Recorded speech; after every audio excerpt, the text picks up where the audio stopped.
மனைவி சங்கீதாவிற்கு பிடித்த உணவை மதிய உணவாக தலைமை செயலகத்திற்கு எடுத்து வரும் தமிழக முதல்வர் விஜய்.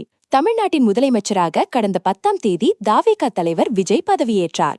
சட்டசபையில் பெரும்பான்மையை நிரூபித்த அவர் தினமும் தலைமை செயலகம் வந்து அதிகாரிகளுடன் ஆலோசனை நடத்தி வருகிறார். முதலமைச்சர் விஜய் தினமும் காலை 9:30 மணிக்கு தலைமை செயலகம் வந்துவிடுகிறார். ஒவ்வொரு துறை சார்ந்த அதிகாரிகளை அழைத்து ஆலோசிக்கிறார். என்னென்ன திட்டங்கள் செயல்பாட்டில் உள்ளது, வருங்கால திட்டங்கள் என்னென்ன நடைமுறைப்படுத்தப்பட உள்ளது போன்ற விவரங்களை கேட்டறிகிறார். புதிய திட்டங்கள் என்னென்ன கொண்டுவர திட்டமிடப்பட்டுள்ளது போன்ற விவரங்களை கேட்டறிகிறார். தேர்தல் அறிக்கையில் கூறிய வாக்குறுதிகளை நிறைவேற்றுவது சம்பந்தமாகவும் அவர் ஆலோசிக்கிறார்.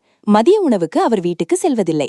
காலையில் வீட்டிலிருந்து வரும்போதே கையோட சாப்பாடு எடுத்து வருகிறார். குறிப்பாக மனைவி சங்கீதாவிற்கு பிடித்த உணவைதான் மதிய உணவாக தலைமை செயலகத்திற்கு தமிழக முதல்வர் விஜய் அவர்கள் எடுத்துக்கொண்டு வருகிறார். சினிமாவில் நடித்த காலகட்டங்களில் மனைவி சங்கீதா கொடுத்த டயட் பிளானை தான் தமிழக முதல்வர் விஜய் அவர்கள் கடைபிடித்து வந்ததாகவும், தற்போது வரையும் மனைவி சங்கீதா கொடுத்த டயட் பிளானை தான் தற்போது விஜய் அவர்கள் கடைபிடித்து வருவதாகவும் சில தகவல்கள் வெளியாகி வருகிறது.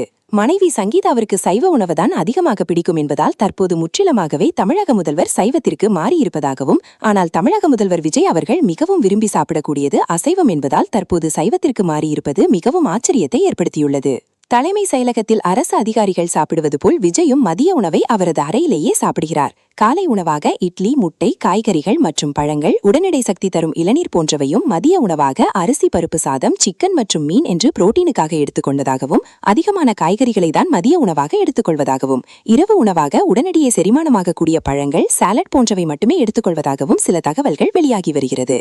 தலைமை செயலகத்தில் துறைவாரியாக அதிகாரிகளுடன் ஆலோசித்த பிறகு மாலை 5 மணிக்குதான் தமிழக முதல்வர் வீடு திரும்புகிறார். இதை பார்த்த உயர் அதிகாரிகளும் போலீஸ் அதிகாரிகளும் வியப்படைந்துள்ளனர். தமிழகத்தில் ஆட்சி செய்த முதலமைச்சர்கள் மதிய சாப்பாட்டுக்கு வீட்டுக்கு சென்றே சாப்பிடுவார்கள். ஆனால் புதிய முதலமைச்சர் விஜய் தலைமை செயலகத்திலேயே சாப்பிட்டுவிட்டு பணி செய்வது அனைவரையும் வியப்பில் ஆழ்த்தியுள்ளது.